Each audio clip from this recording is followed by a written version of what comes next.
I'll call this regular council meeting in the Village of Grand Manan to order at 7:45 p.m. We apologize for the delay in starting. With us for prayer this evening is Pastor Dave Smith. I know we're starting late, but I really wanted to, before I said prayer, I really wanted to say a word of thanks, even just for today. I started off my day teaching two little boys how to stop. I knew how to skate, but they didn't know how to stop yet. And I don't think I taught them very well, and I was jealous that I wish I could fall down and get back up as fast as they can. Anyway, and then tonight, when I found out I had to be here, I thought, well, I may as well go to the fitness center, which I really enjoy. And just being here those times, you know, there's young adults playing volleyball now. A bunch of women were doing exercises in there before that.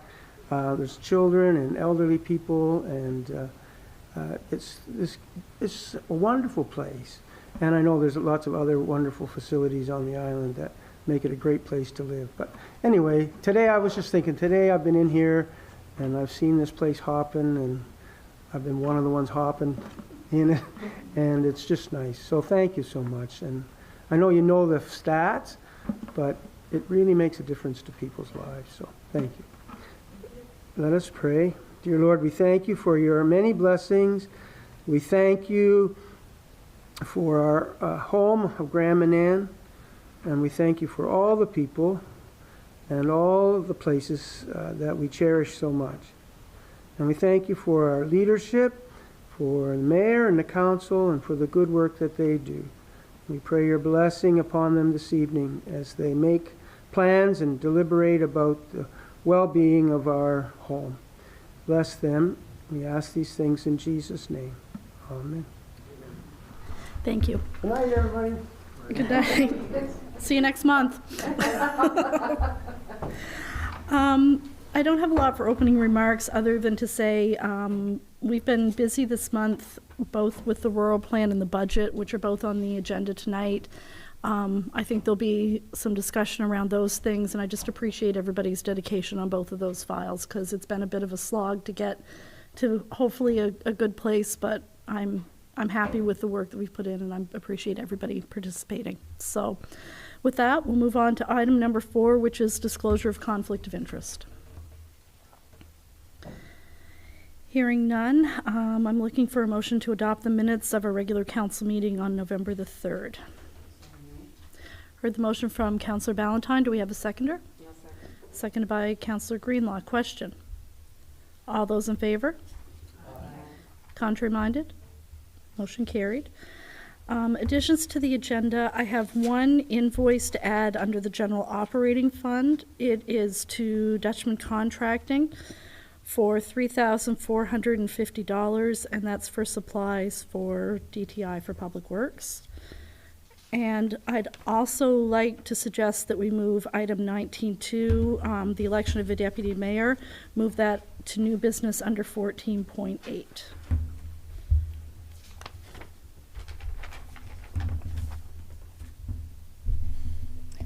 And the CAO would like us to add in a right for information request that we have received, and that would be under 14.9.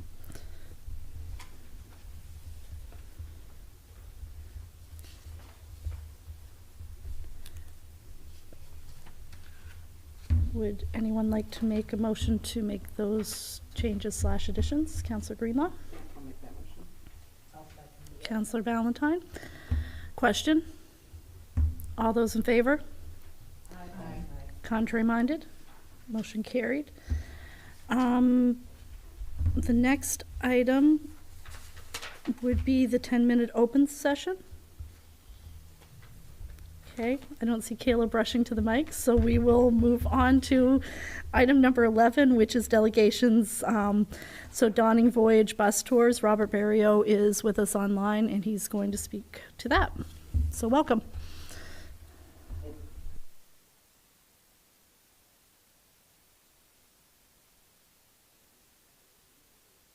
And you probably understand. But anyway, just a short description about the company. We started in June in St. Andrews, and we were doing tours there. And it wasn't as, due to our being new, it wasn't as profitable as we would like, so we started looking for some other things. And one of the things that we found that Eastern Charlotte was interested in was they funded some trips to St. John for people who might possibly need the transportation, whether they don't like driving the city or whether they don't like to the winter weather, or maybe they don't have the funds to even have a car or something. So what I'm going to be asking of you this evening would be something along those lines, although it's something that anybody could take advantage of if they wanted to. So yeah, I guess what I'm proposing to you, I did send a proposal along to Bonnie there. I don't know if she got it or if anybody has seen it or not, but if you haven't, then I could send that along again for everybody to have a look at. No, it's included in our package, so everybody's had an opportunity to have a look at it, so thank you for that. Okay. Yep. No, that's great. So you should have a basic idea of what I'm proposing there, and I don't know. I guess maybe if anybody has any questions, maybe that's the best way to move forward without making this too long and drawn out. Any questions or comments around the table?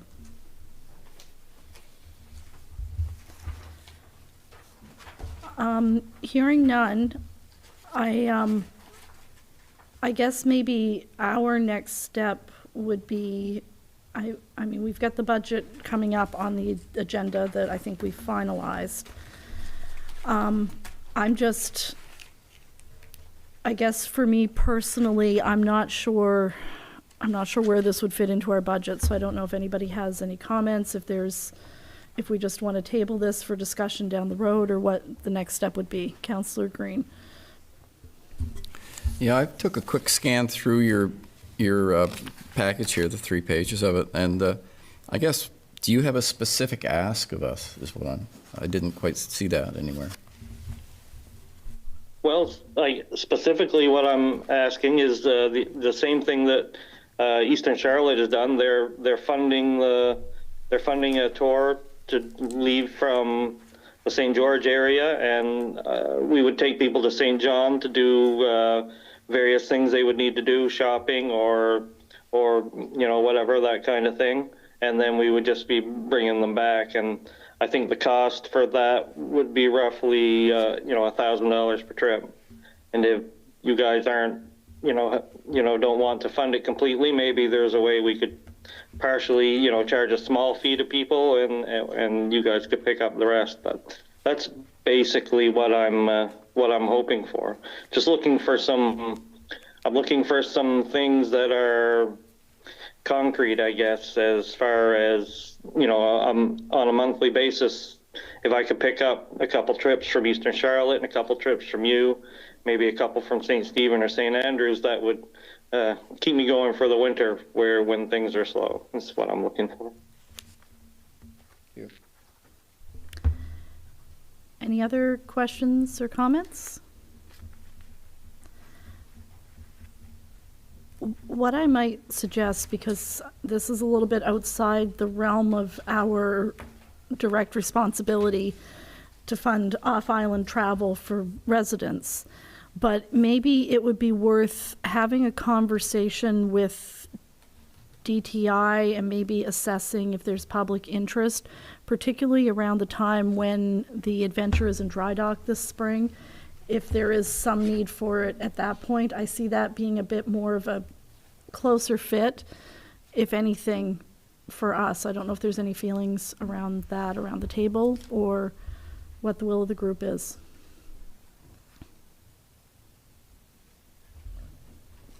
Councillor Sturgeon.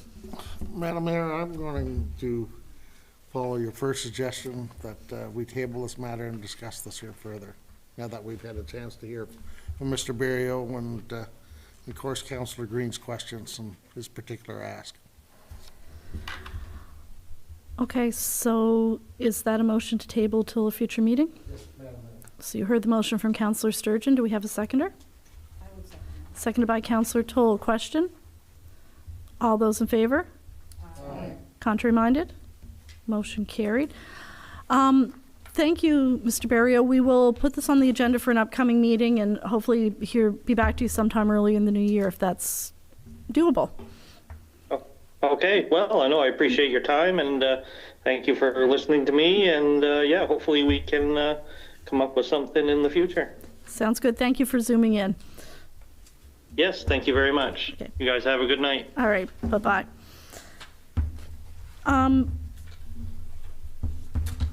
I probably should have brought this up when we were doing additions to the agenda, but I wonder with Xander sitting online about moving the rural plan bylaw up, but maybe he's walked away from his camera and isn't there right now, and we'll just go through.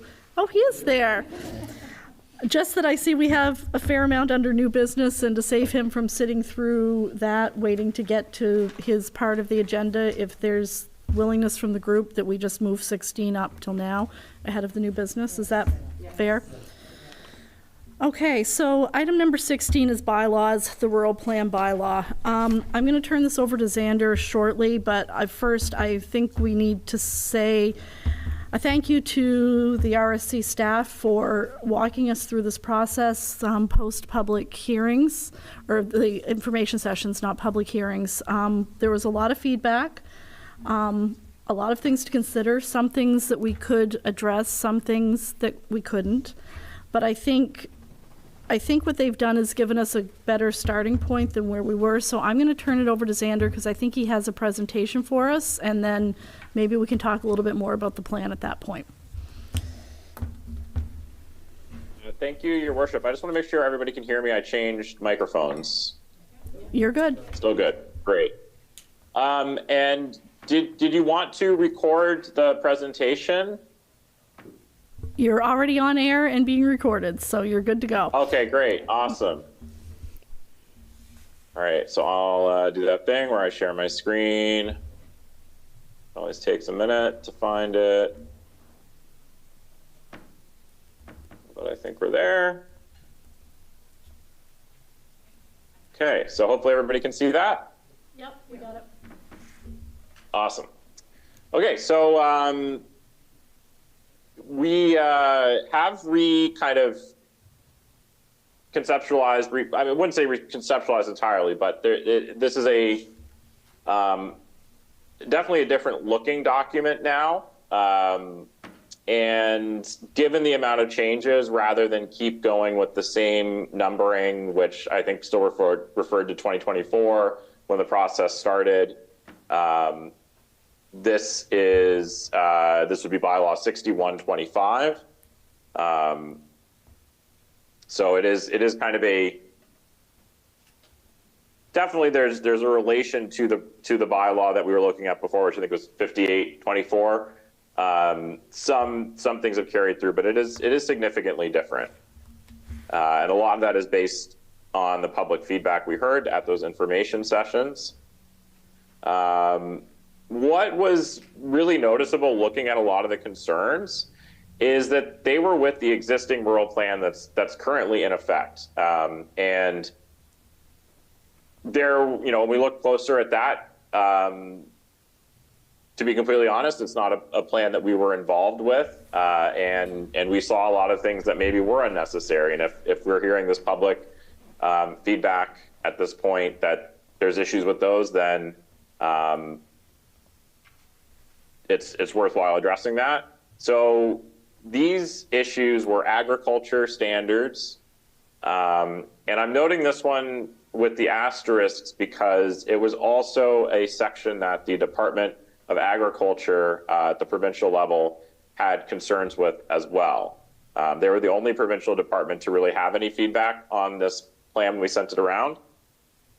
As well, there were a lot of what I'm calling design standards, where accessory structures could go, vehicle bodies and shipping containers not being allowed to be used for accessory structures and other things. Regulation of signs. We did introduce increased flexibility for home-based businesses, but the closer we looked at the plan, I think it sort of became apparent that it didn't really even need to be addressed at all, and limiting people to certain percentages of their homes and things like that or property was really unnecessary. The resource excavation section as well, and that's one that we're not really looking to change, and I'll talk about each of these a little bit more in depth. Some of the concerns that we heard from the public really were with the implementation of these new provincial regulations, the statements of public interest.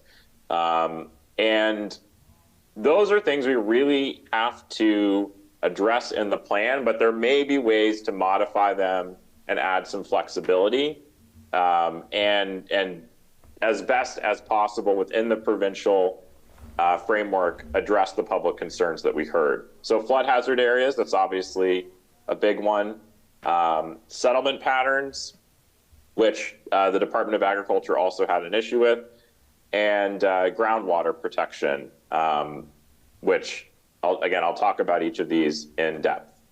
So agriculture, there was somebody in the public did note that the definitions of animal units were actually not consistent with other plans that had been introduced recently, and we looked at it, we realized that the old rural plan or the current rural plan had these more restrictive definitions of how many animals consisted of an animal unit.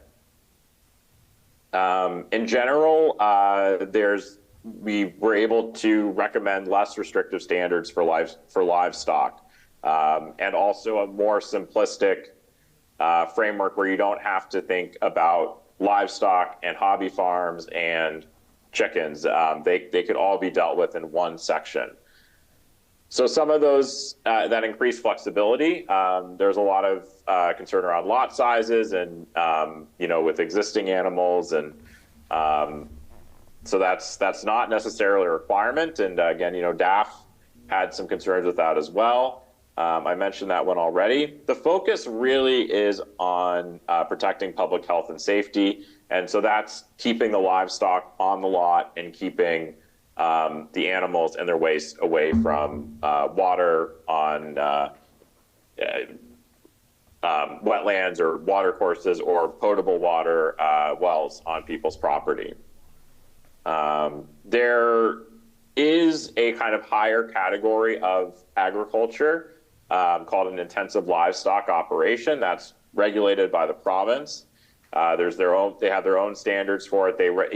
Each particular operation is licensed separately with specific standards, and there's a lot of work that goes into that from the Department of Agriculture. So if you're over a certain number of animal units, then you fall into that category, and that's only allowed in certain zones, whereas generally it's a lot more flexible in the rural and mixed use zone. Only hobby farms and I think specifically chickens were allowed in the mixed use zone before, and so that's an increased flexibility as well. Design, sign, and sign standards, I'm kind of lumping them in together. We've actually run into some problems. People want to put some accessory buildings in the front yard, and there's really no issue. As well, some of these are really far back. You're not even going to see them from the road. So there doesn't, in our opinion, need to be any restriction on where those are placed. As well, there doesn't need to be any restrictions on the use of shipping containers, vehicle bodies, things like that. There's still the dangerous and unsightly premises bylaw that you have. So if there's actually an issue with a particular property where vehicle bodies are accumulating, things like that, things are left derelict, then you still have tools to deal with that.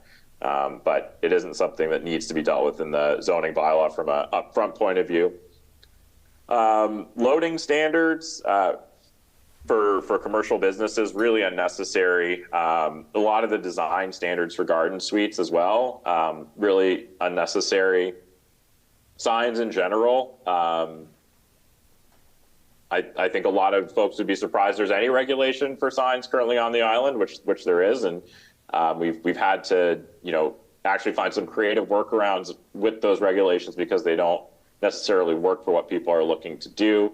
And again, you do have, if there's particular signs that are becoming derelict and causing issues, you have other tools. Home-based businesses, in each zone where one or more main use is allowed on a property, which is the case for every zone. There's the idea of secondary uses, things like this, like only allowing a home-based business as a secondary use. It's not as necessary, and you're basically saying if a commercial use is allowed in the zone, that could be a main use. It could be a use alongside the main residential use. We're not going to get into the size of these. We're just going to let people do whatever they want as long as it's an allowed use in the zone. One thing that may happen, depending on the type of use, and if it's a new, maybe a retail use in an existing residential building, that may actually trigger a building permit requirement for a change of occupancy. That's not something that the zoning bylaw deals with. That's actually a building code and building permit issue. So it doesn't mean that anything can necessarily happen. There still might be, people might have to get a building permit in some cases, but there wouldn't be any additional permitting for home-based businesses other than what's already there. Resource excavation, we're not recommending any changes. These are based on provincial best practices, and they are what you'll see in bylaws across the province. And they're that way to avoid municipal liability. I think one of the specific concerns was around the requirement to have an archaeological impact assessment. This is an area we do always try to have good talks with our First Nations communities around here, and that's predominantly the Besco to Makati. And one of their biggest concerns is around disturbance of artifacts, and so they really want to see this in rural plans in the area. And the way the policy or I guess the standard is worded, it's not saying anytime there is one of these developments you have to do this. It's saying if the province requires one of these, which at a certain point under the Tourism, Heritage and Culture Act, different types of resource excavations do require archaeological impact assessments under that act. So this is just reinforcing that. And we did generally try and remove things like that, where there's another provincial standard that applies. But in the case where this was also a request of the First Nation, I think it's kind of a sign of respect to leave it there, even though it is something that the province requires in certain cases, and the rural plan isn't going above and beyond that.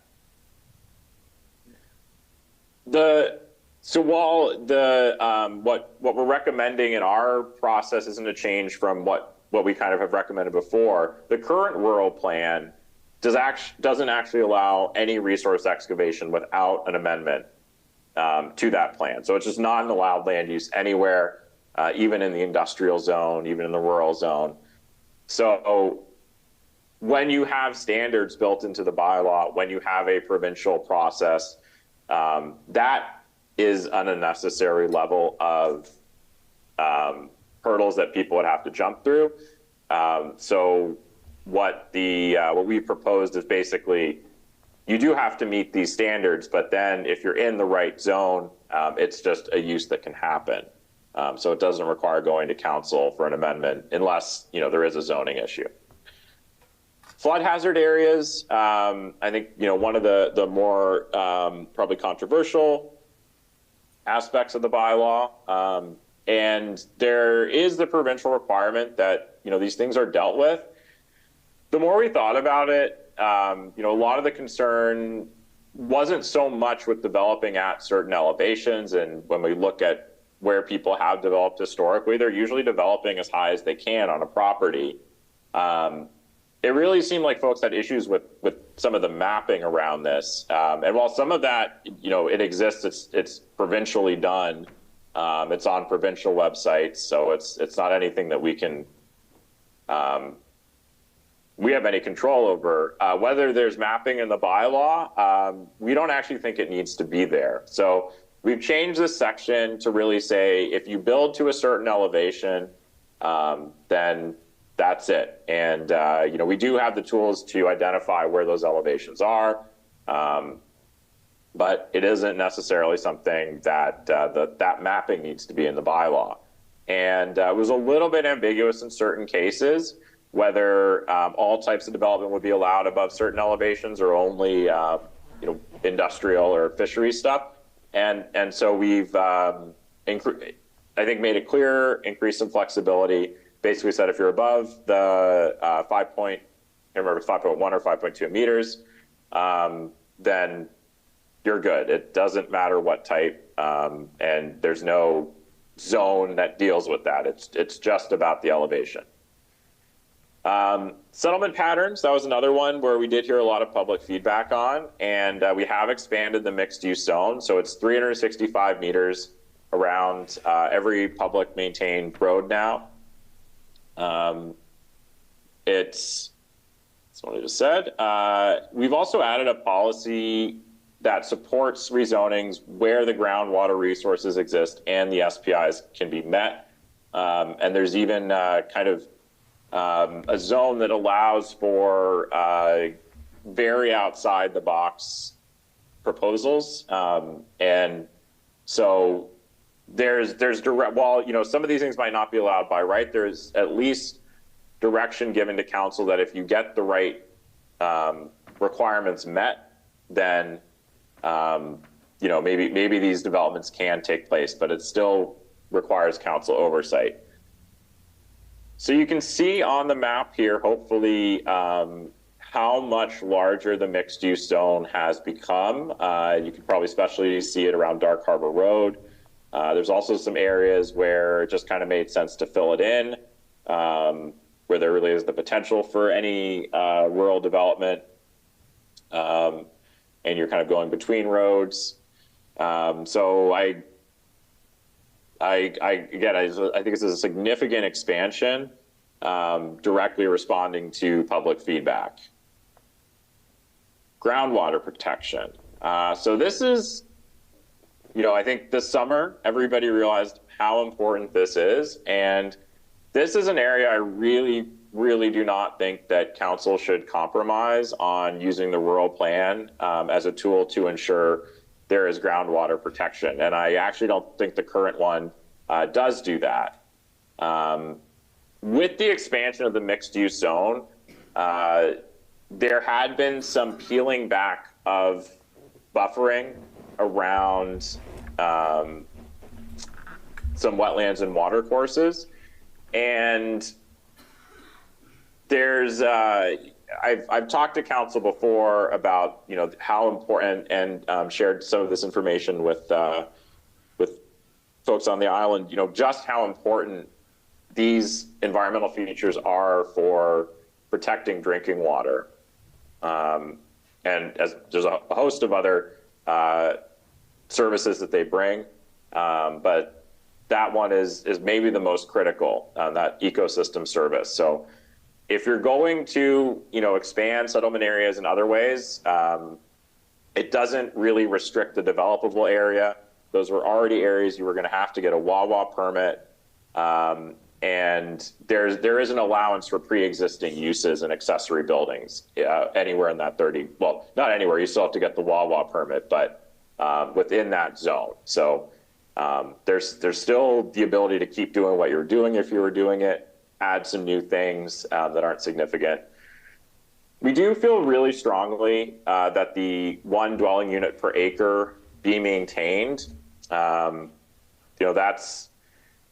That is the provincial standard.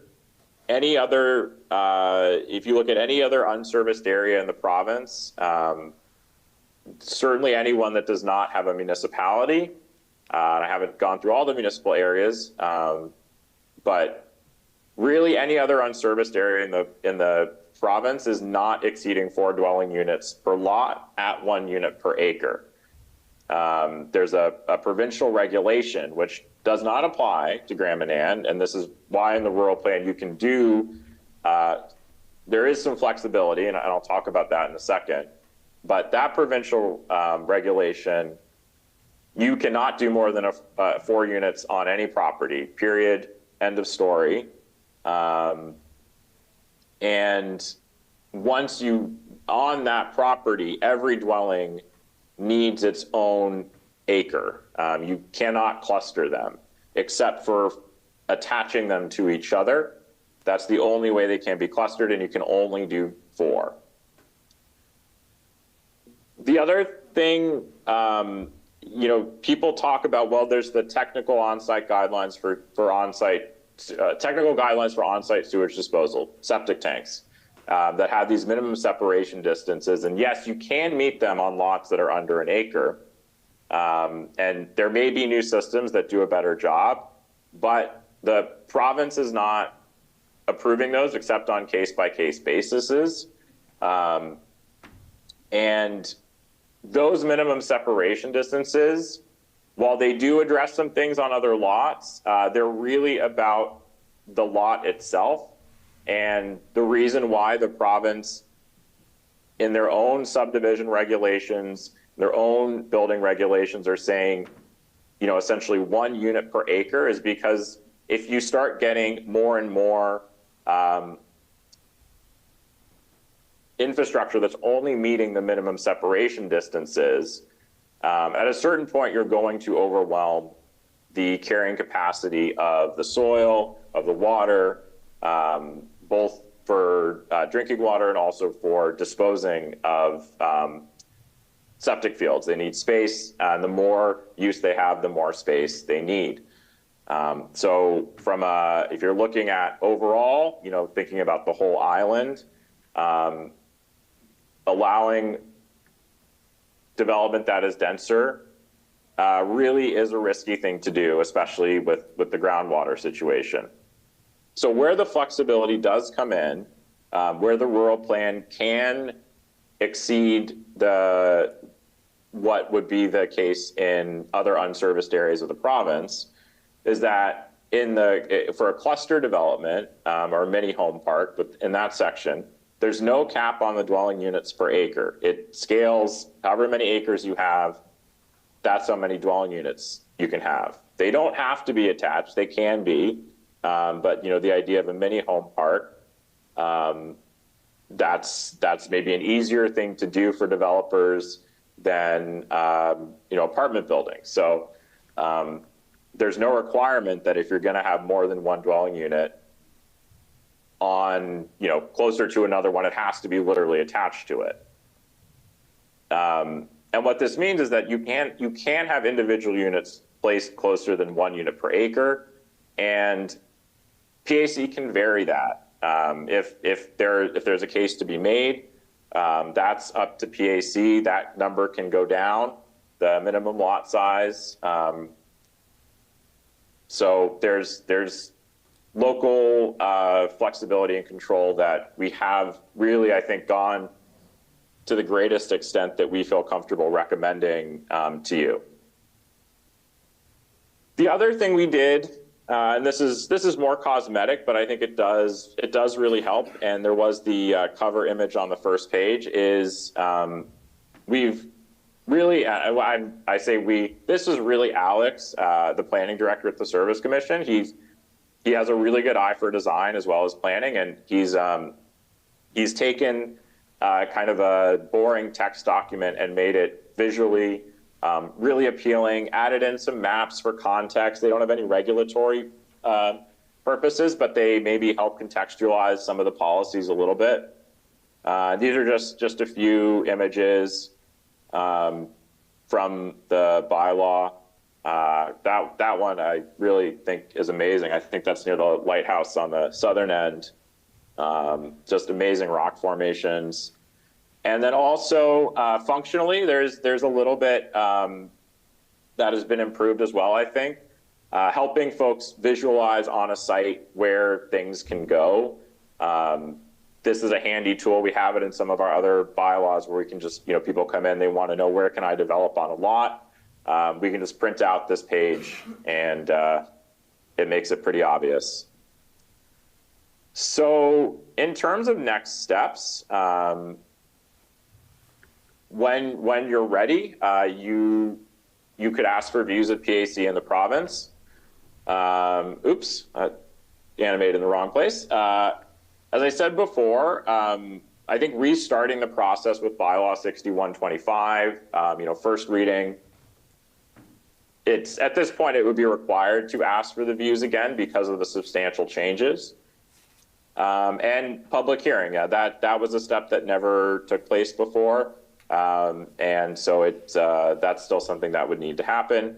And of course, readings. So I don't think there's any formal process to end the last bylaw.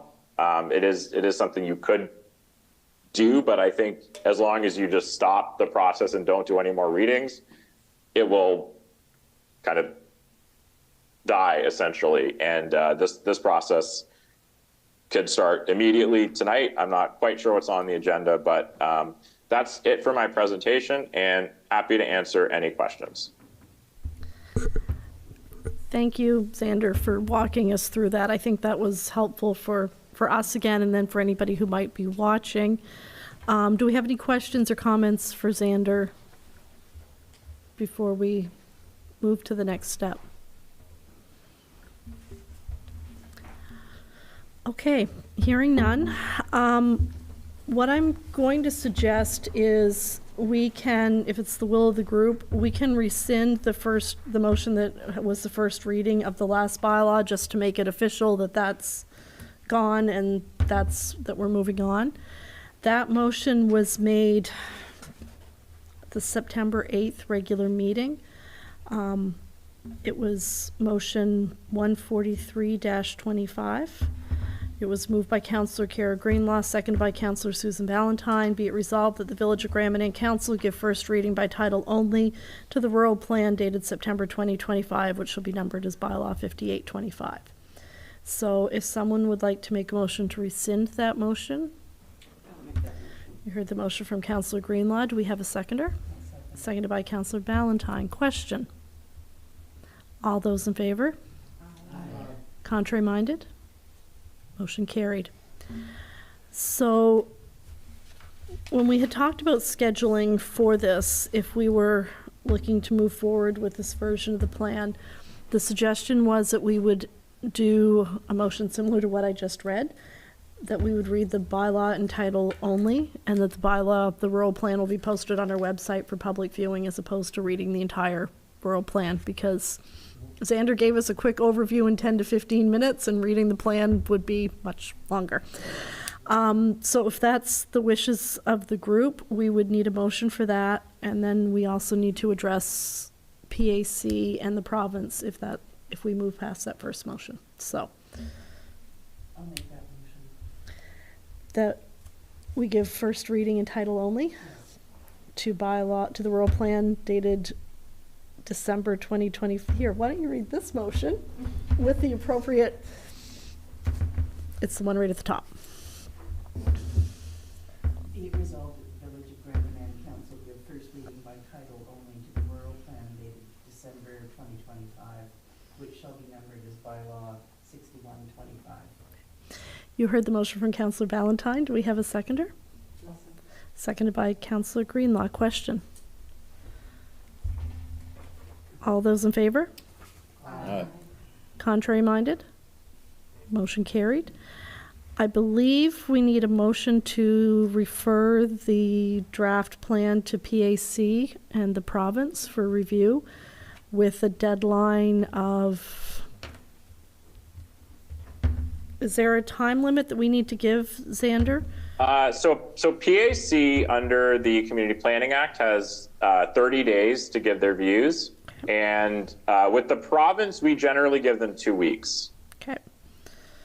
So we take care of sending it to all the relevant provincial departments, and we send, in an email, we basically say, please give your comments within 2 weeks.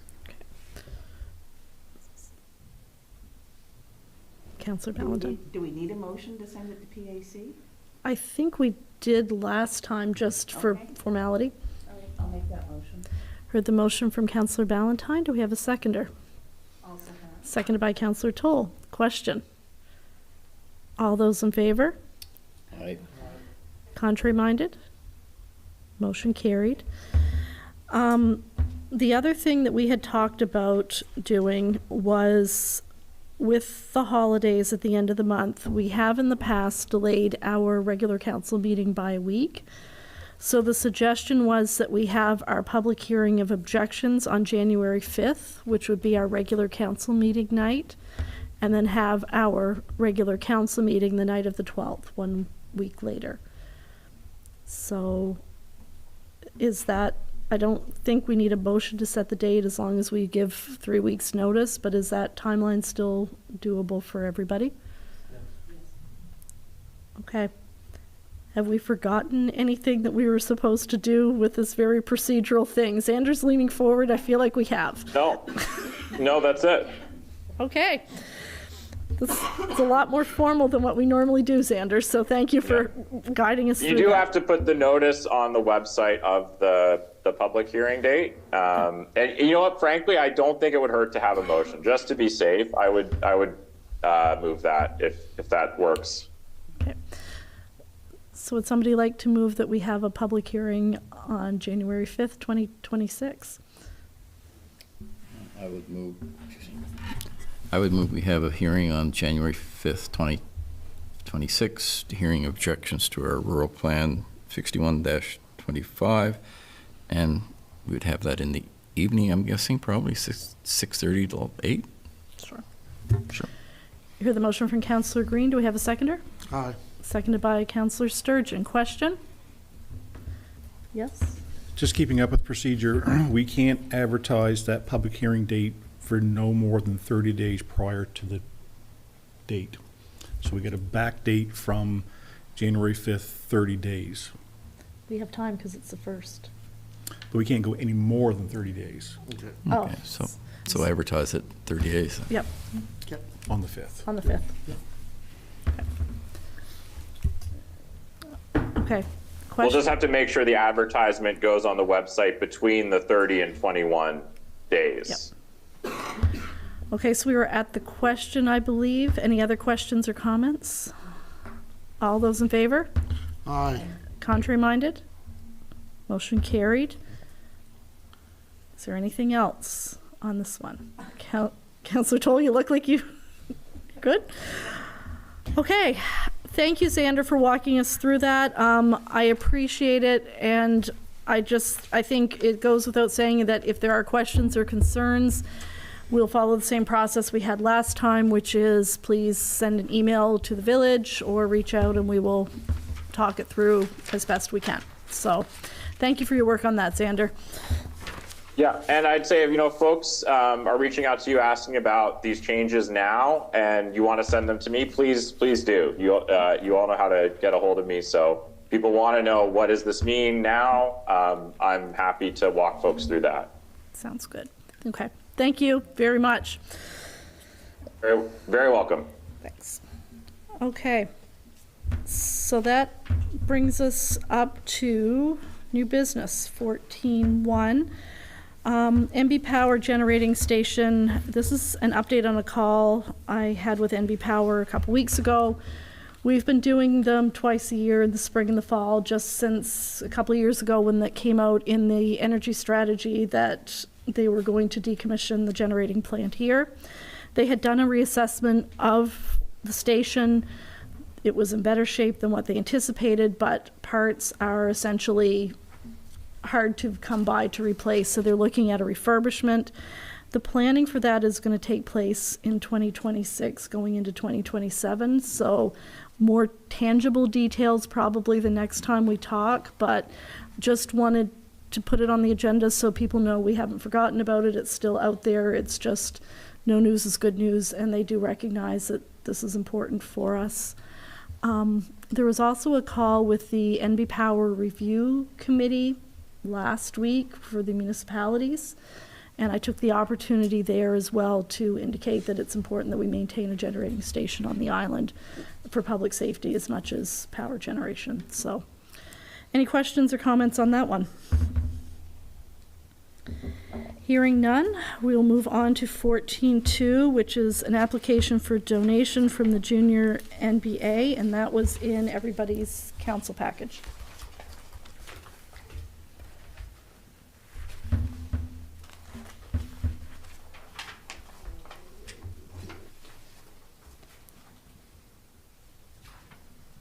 Questions or comments on the application?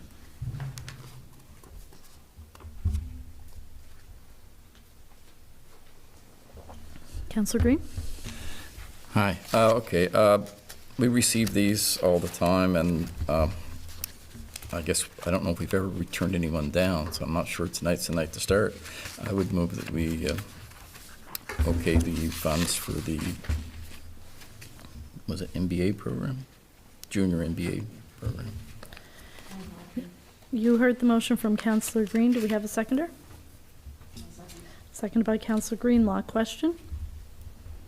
All those in favor? Right. Contrary minded? Motion carried. 14.3 is another application for donation for the U7 minor hockey. And that was in the package as well.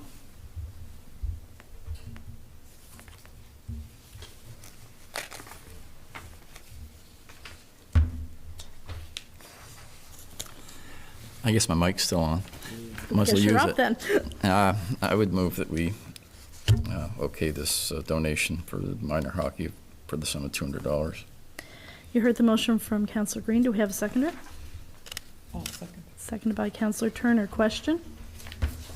All those in favor? Right. Contrary minded? Motion carried. 14.4 is resignation from council. And there was a letter in everybody's package from the deputy mayor indicating his resignation. We had talked about this at committee of the whole, and with the sale of his house, Roger no longer lives in the municipality, and under the Local Governance Act, that is a requirement to sit on council. So I know personally I was very sad to see him leave, you know, both on the previous council and then for this term. It's been a pleasure to work with him, and I think he's been a really valuable part of the team. So I'm going to miss having him here. Wish him obviously the best on Whitehead, but sad that he is not part of the municipality anymore, not here on council. So be looking for a motion to accept the resignation and declare the seat vacant. Madam Mayor, like yourself, with heavy hearts, I do have to accept this resignation. He's been an absolute pleasure to work with. I think all of us can attest to. True community-minded person, but the rules is the rules. And with that being said, I will make a motion to accept Roger Fitzsimmons' resignation from council. You heard the motion from Councillor Sturgeon. Do we have a seconder? Seconded by Councillor Ballantyne. Question? All those in favor? Right. Contrary minded? Motion carried. That was a very sad sounding aye. I think that kind of indicates where we all were. I'm going to suggest we had added the election of deputy mayor down below, but why don't we do that right now while we're on the topic? So at this point, with Roger's resignation, obviously that leaves the deputy mayor position vacant. So we will be looking for nominations from the floor for the position of deputy mayor. I would like to nominate Kara Greenlaw for the position of deputy mayor. I think she would be great. The motion from Councillor Ballantyne. Do we have a seconder? I would seriously second that. As opposed to frivolously. As frivolously, it's not, it's serious. Gonna have to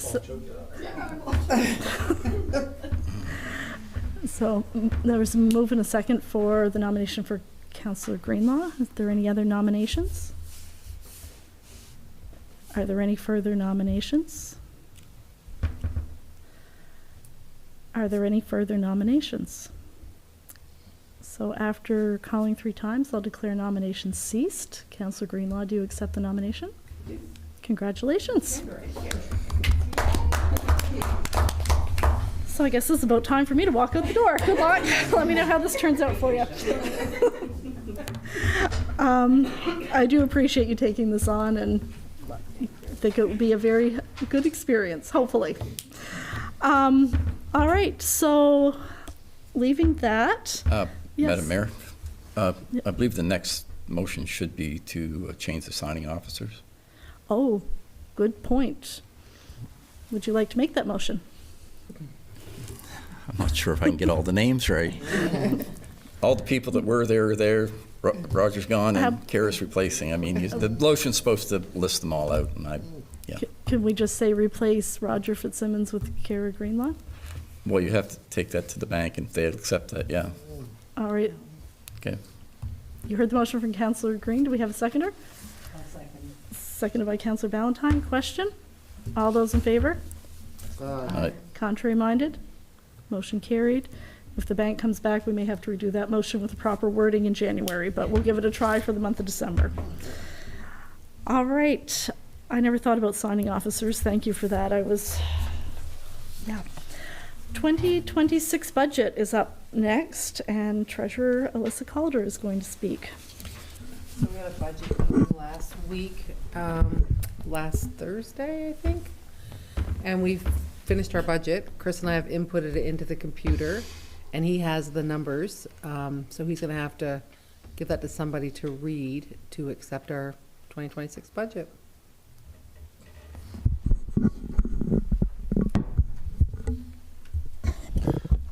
So I think in everyone's package, you have a template of the resolution that we need.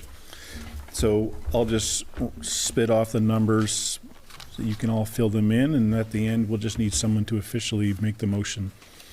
So the total operating budget for the municipality for 2026 will be $4,963,539.00. The warrant for the municipality for the ensuing year will be $3,588,181.00. The tax rate for the municipality for 2026 will be 1.1903. And for the outer islands will be 0.7500.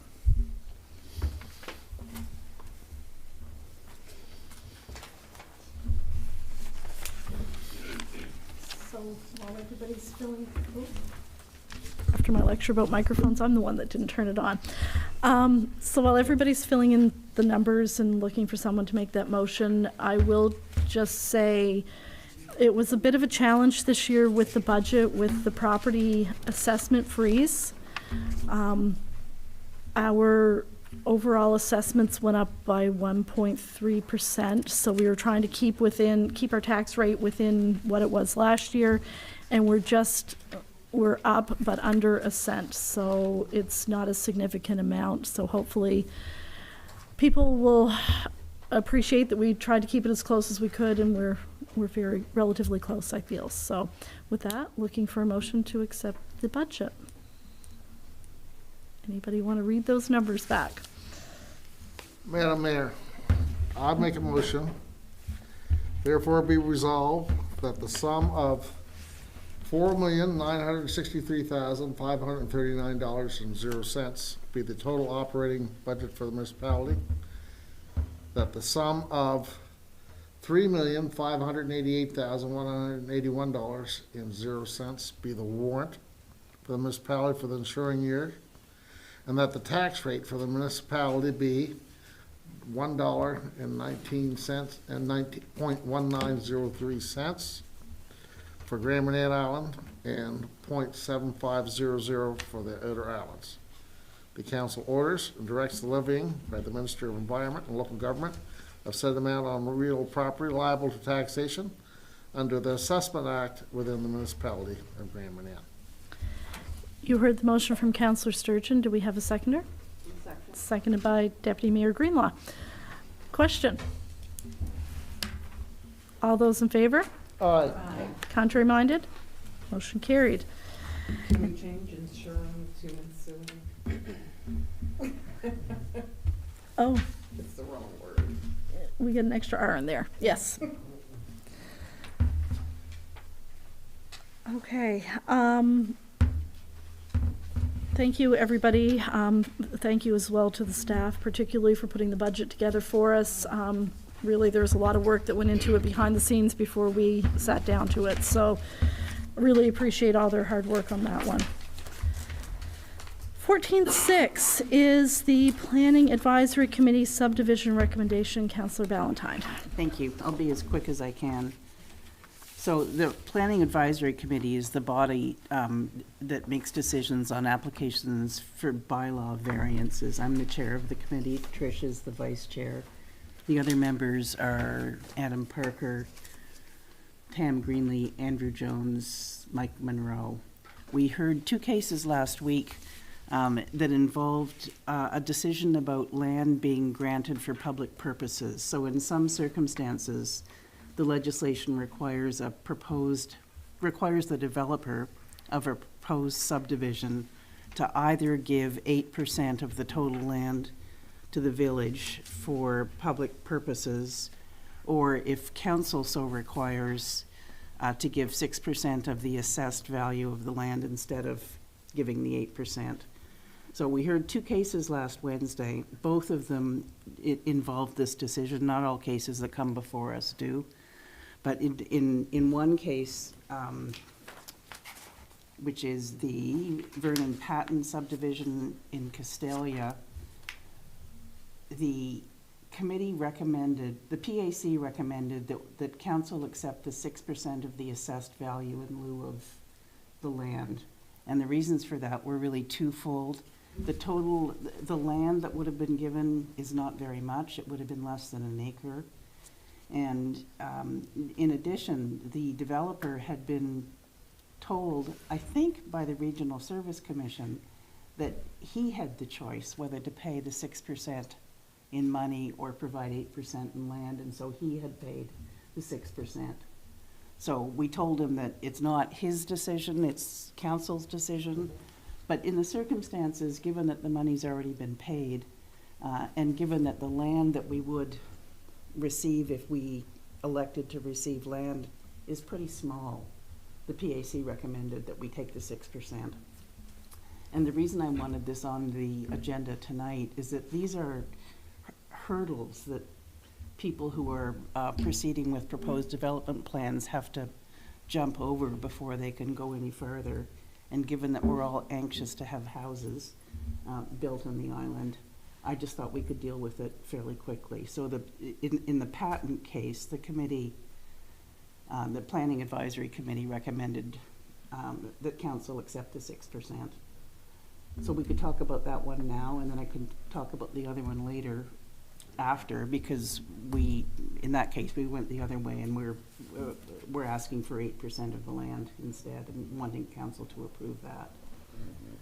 I So- would suggest we deal with that one first, as you said, and I think you're looking for a motion to accept the Yes. PAC recommendation of 6% monetary of the assessed value of the property. Yeah. Okay. Would you like to make that motion? I don't know, is it appropriate for Is me it to make the motion? I don't know. I would think it would actually be even more so, because you're the one who's breaking, there's no, obviously, there's nothing for you, I mean, Right. personally, or anything, of course, so. Okay. Then I move that council accept the PAC's recommendation to accept 6% of the value of the land in lieu of 8% of land for public purposes in the Vern Patton subdivision file. You heard the motion from Councillor Valentine. Do we have a seconder? I'll second that, Madam. Seconded by Councillor Sturgeon. Question? All those in favor? Aye. Contrary minded? Motion carried. And then the second one? So the second case is a larger piece of property. It's Beach Hill subdivision. And the land is, the properties in question are 19 hectares. So the land that would be provided for public purposes is just over 3 acres, even if you exclude all of the roads. And given the size of it, and given that it's not like we have to have a plan for the use of it right away, it just seemed like that would be a nice piece of property that we could use for public purposes. At some point, it could be just green space, if nothing else. It could be something that school kids could go, dig up plants. Anyway, so I would make a motion that council accept PAC's recommendation to request 8% of the land for public purposes in the Beach Hill subdivision file. You heard the motion from Councillor Valentine. Do we have a seconder? I'll second that. Seconded by Deputy Mayor Greenlaw. Do we have a question? Question, Madam Mayor. Yes. I assume the piece that we're going to be getting, it's road, it's accessible by road or whatever, like, there's Yeah, a the right of way public, to it, I guess. the public has to have access to it. Okay. It's a condition of the grant of the land. So the way it works apparently is that we can't point to the 3 acres that we want, and they can't require us to take any particular 3 acres. They have to propose the 3 acres that they want to give, and we have to confirm that it's acceptable to us. But wherever it is, the public has to have access to it. Okay, just want to make sure on that. Thank you. Any other questions? Councillor Green? We discussed this briefly the other day. I think when we ask for land of public use, if we don't have a reasonable intent to use it for public use in the immediate future, and here we have a person that wants to subdivide that and potentially build houses on it, that we're being roadblock, stumbling block, we're adding cost. They've got to go back to their surveyor and have that resurveyed or redrawn up. I mean, it's all surveyed, but planned out. And we don't even know if, like say, I was telling Susan that if we had beach access or something like that, I could see us wanting to guarantee that the public could have use of it. But on the side hill up there, I really, personally, I don't foresee us having, in the immediate future, having use for it. So I think we're just being less than helpful in moving this development forward. I don't think it is reasonable to expect us to have a planned use for the immediate future, given that we only found out about the existence of the proposed subdivision when we were sent the material for the Planning Advisory Committee meeting. And there's certainly nothing in the legislation that requires us to have immediate plans for it. So given the size of the land, and it's my view we should accept it. Councillor Sturgeon, yeah? Yes, thank you, Madam Mayor. I can understand both points of view, of course, but initially, this is what I've had over with people. Of course, we talked about the rural plan. What's the deal about it requiring so much, or whatever? So, because eventually, when that land becomes developed, you're going to need things to service those houses. You're going to need, potential for parks, and such like that. So that's the idea, and so I'm leaning towards having potential, because we don't want to be down the road them needing things and we have no access to doing that, I guess. Any other questions or comments on the motion? Councillor Turner? Does that piece of land, like, I'm presuming part of it would be mixed use and part would not, because it must go a fair distance back from the road? Is that right? It's 385 meters along the road that would be mixed use? In the proposed plan, yeah. Yeah. I don't know what the zoning is. It wasn't in the recommendation that came from the New Brunswick Service Commission.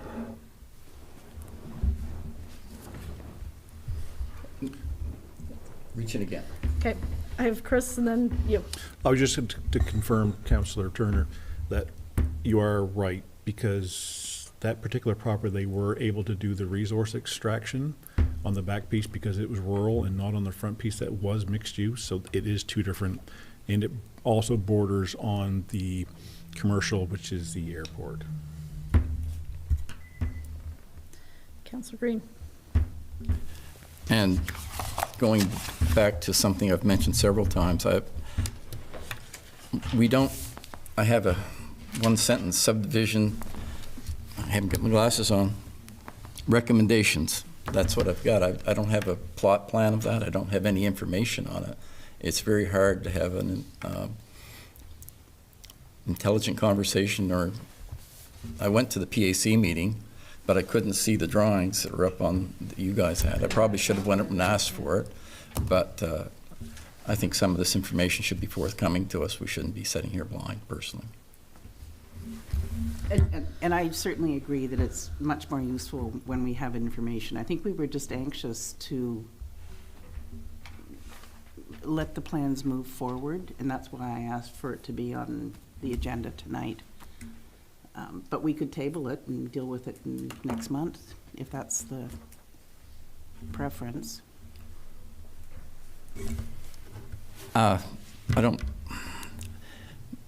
Tabling it and kicking things down the road, we've been accused of doing that way, way too many times, and I'm not sure I would disagree with that. But if I'm the only one that's having these thoughts, and obviously I'm the only one that's got a problem, there's 5 other people here, vote, I'll suck it up and move on. But I really think that when we had the one for North Head, that was, again, with minimal information to council. And only that night they showed us a little bit of what was going on up there.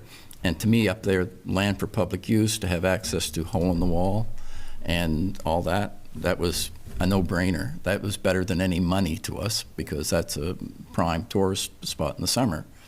And up in the mosquitoes and the black flies up there, I don't see that being a tourist spot in the summer. And I think that, to say we're slowing the process of that development down by asking them to go back and replan that and come back to us with that, and then negotiate with the PAC is, no, we want this, whatever your process is. I don't know. I don't go to those meetings often. But I think that's just slowing the process down more than I'm comfortable with. Okay, so we have a motion on the floor. Are there any more comments or discussion on the motion? Councillor Toll. I just want to emphasize the fact that it's not necessarily something that can make us money or can be used by tourists. It's an area, so if that area that's being proposed, if all those houses go up and there's families in there and there's all this traffic going on, it might be an area you can put where kids can have a playground, or where they can just go play in the woods, or they can just, it's for public use. And if that area gets built up around there, that's already in place for more people to get to visit and do. So that's how I take that. Any other questions or comments? Hearing none. All those in favor of the motion? Aye. Contrary minded? Nay. Motion carried. 14.7 is Mayor and Council Christmas party and New Year's levy. Councillor Sturgeon? Oh, mic's on already. Good, thank you. Thank you, Madam Mayor. Madam Mayor, I've been around the table off and on, fair amount. I think it's 20 years plus, along that line. And I remember some things that we used to do, and some things we don't do, of course, things we don't do anymore. And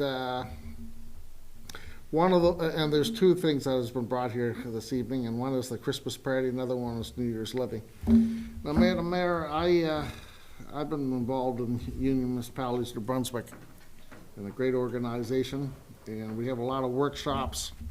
And in particular, the purpose of the workshops is how council, not just members of council, but council and staff can work better and make their community work better, run more efficiently. Now, Madam Mayor, I don't have to tell you, sometimes there's some things that go on that we don't all agree on. But you know what? That's all right. That's democracy. That's how it works. True democracy demands that decisions are made by many who should be influenced by many more. So there's times when, hey, we're not in agreement, but we make decisions and we move on.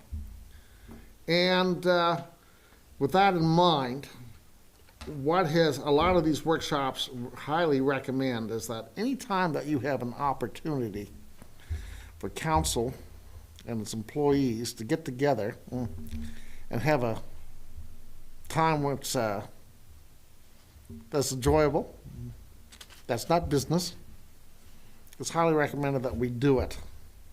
Because overall, it makes council who, and when I talk of council, as I said, it's not just us as elected members, but all the employees. The common goal that we all have, and I truly believe this, not just Grand Manan, but anywhere, is that we want to be here for the betterment of the community. We want it to work better. We want to work together as a team. There's no I in team, as we've all heard. And so one of those things that we should do, I believe is, I like for us to do, is that I would like for us to have a Christmas party like we used to have. So it's a time for us all to get together, to relax, to enjoy each other, and to wish each other well. And so I would like for us to do that. And also, we used to do a New Year's levy. And I'll be the first to admit they weren't always well attended because it was something new, right? But however, there has been times when it was always a good time to, besides a time of food, of course, but a time to recognize those who, like us, do their best to make our community what it is and to strive to make it better. It takes work. It takes organization, but I believe that's well worth it. And I'd just like to hear if anybody else shares any thoughts on these activities as well around this table. Thank you, Councillor Sturgeon. Any questions or comments?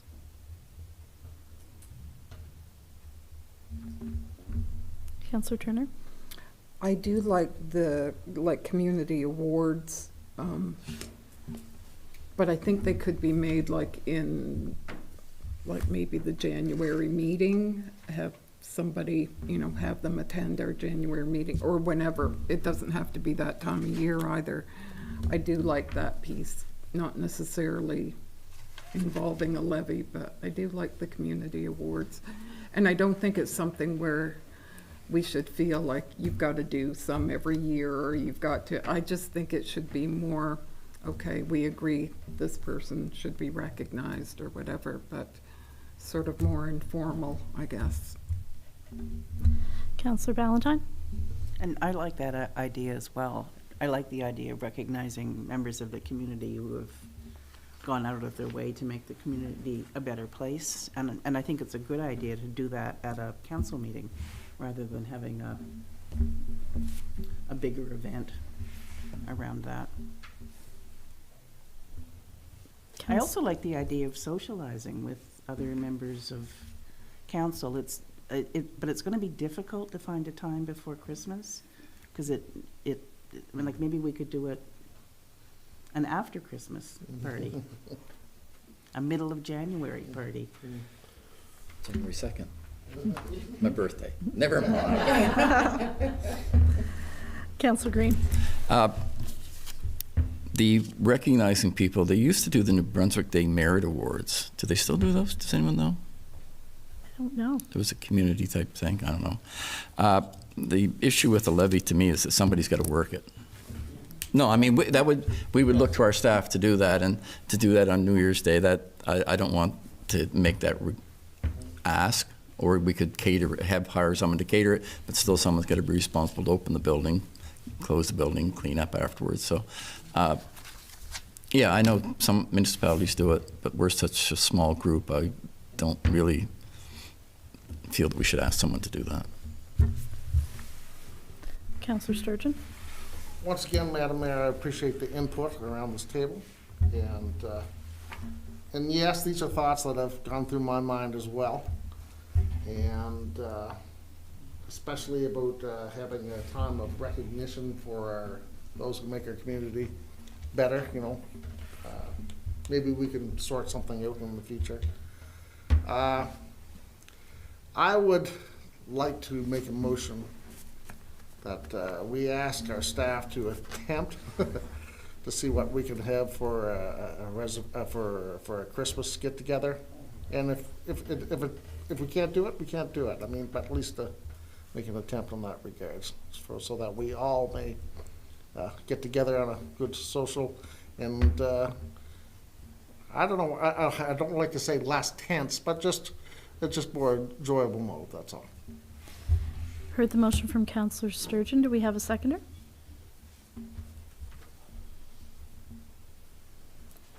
Hearing none, the motion would die. I do want to circle back, though, to the recognition piece, because I think there is merit there.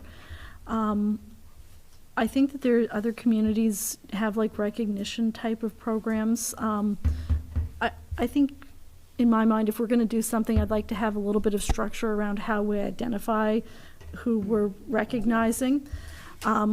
So maybe we can put some thought into have a look and see what some other communities do, put our own spin on it, but have something, maybe we can come back at the January meeting and look at what that would be and then go forward from there. Does that make sense on that? Would there be support for that? Yes. Okay. So we've done the election of the deputy mayor, so that leads us down to 14.9, which is the right to information request. Thank you, Madam Mayor. In the mail today, we received a request for the Right to Information and Protection of Privacy Act from Mr. Bruce Ellingwood. Mr. Ellingwood is requesting the contract for the ditch work for the village. It would be the ditch work being done for the village by Jordan Layton, in brackets, counselor, all tenders too. The period of the record is work done in 2025, whenever the contract began for this ditch work done in 2025. As we all know, we are contracted by the Department of Transportation Infrastructure to do the maintenance for their right-of-way. This is a partnership between the provincial government and the municipality. But before we give out any information, I believe we need to check with legal as well as our other partner on how to proceed with this. Councillor Sturgeon? Madam Mayor, I was kind of wondering myself if this was something that was best handled in closed session, because it's a legal issue, so I was kind of wondering along that line as well. I suggested it was open session, so that's on me. Simply because it was access to information is a public record, like whatever the request is. So I think at this point, perhaps the best thing would be to maybe have a motion to seek advice from the province on how to proceed, and then we can come back and whatever legal advice we have, whatever advice from them, we may need to have that conversation in closed session. Councillor Turner. Is the belief that there is a contract with Mr. Layton? Is that the way I'm hearing that? Like between the village and... I was just trying to... It says the contract for the ditch work for the village. It would be the ditch work being done for the village by Jordan Layton, bracket, counselor. So it's the ditch work being done for the village by the village. So there would be no contract between those two parties. But I guess moving forward, it would be up to DTI to whether they want to release the terms of their contract with the village, if that's where we're going with this, but I'm not sure that's what's being asked for. I see what you're saying. It is a little unclear. Yeah. Yeah. Okay, so we will seek advice from the province and legal on how we proceed with this. Madam Mayor, for clarity, I'll just, for the record, I guess I'll make that a motion to that effect, so that it's on the record. You heard the motion from Councillor Sturgeon. Do we have a seconder? I'll second that. Seconded by Deputy Mayor Greenlaw. Question? Yeah, go ahead. Just Just comment, Madam Mayor, and I think most of us people around the table, and anybody who doesn't agree with me, please.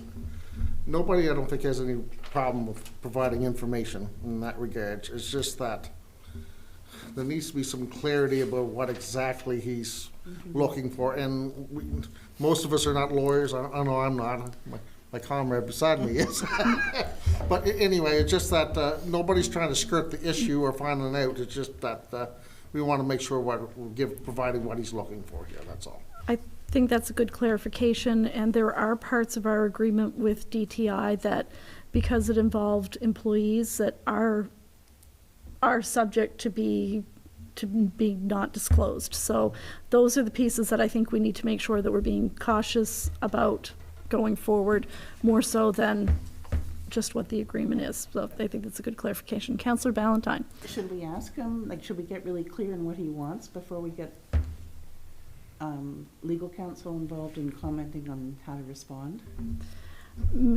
Perhaps we start with the province and just see what DTI says and then go from there. Okay. Okay. Councillor Turner? I don't think it would hurt to respond and say, you know, that Mr. Layton is an employee of the village. Contractor. Right, Yeah. right. But he's not a councillor. No. He's listed in there too, so. Yeah. Okay, sorry. Okay. So, Yeah, it's confusing. Yeah. Let's do it. there's motion on the floor. Question? All those in favor? Aye. Contrary minded? Motion carried. Okay, that's the second time I almost lost where we were on a motion tonight. So the fact we've managed to vote on both of them, I'm considering a win. So we're moving up to number 17, which is approval to pay the following invoices from the general operating fund. Approach navigation systems for the airport apron, $4,968. Approach navigation systems for the annual AWAS maintenance, $3,018.75. Charlotte County refrigeration for complex maintenance, $9,562.25. Clearwater well drilling for the airport, $13,882.80. Dexter machining for DTI asphalt mixer, $1,842.66. Home hardware, the October statement of $2,426.25. Safety source fire for fire department high flow jet, $8,987.25. Sullivan Sales and Service for the transfer station dump truck, $1,945.64. Sullivan Sales and Service for DTI GM 002, $5,361.73. Uline for airport, $3,352.65. And Dutchman Contracting for DTI for $3,450.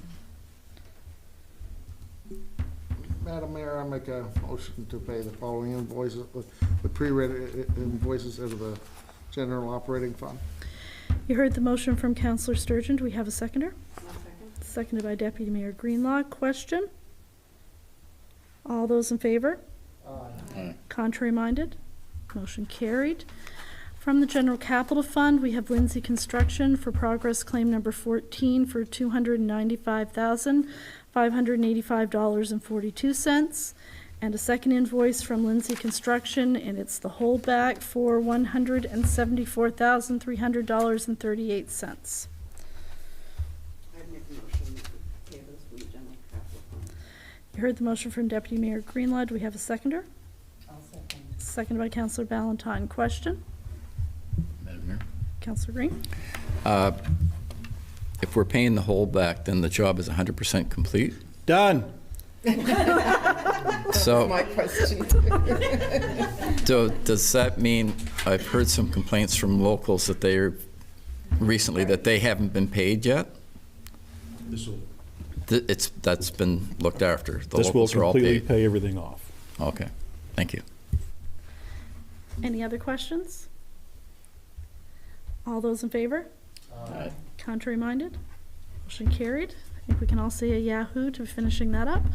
18.1, oh, not quite. Motion to transfer $426,106.70 from the airport line of credit to the general capital fund.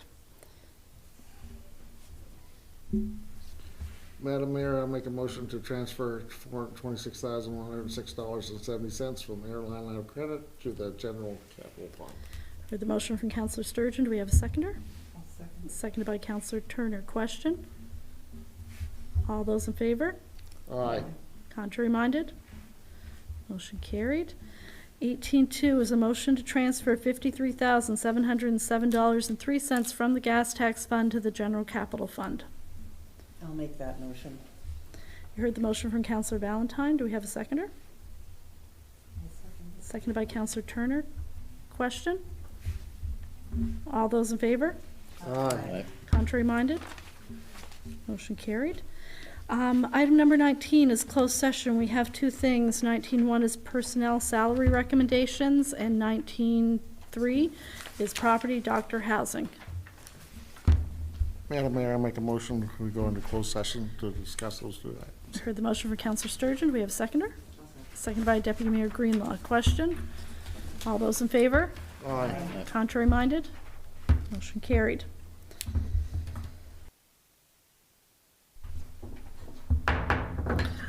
I'll recall this regular council meeting back to order at 25 after 9. We were in closed session to talk about two items.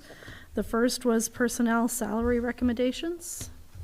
So I move that we accept the personnel salary recommendations. You heard the motion from Councillor Ballantyne. Do we have a seconder? Seconded by Councillor Turner. Question? All those in favor? Contrary minded? Motion carried. 19.3, we talked about doctor housing, and there was no decision coming from that. So our next regular council meeting will be here on January 12th, 2026, 7:30 p.m. Thank you all. Good night.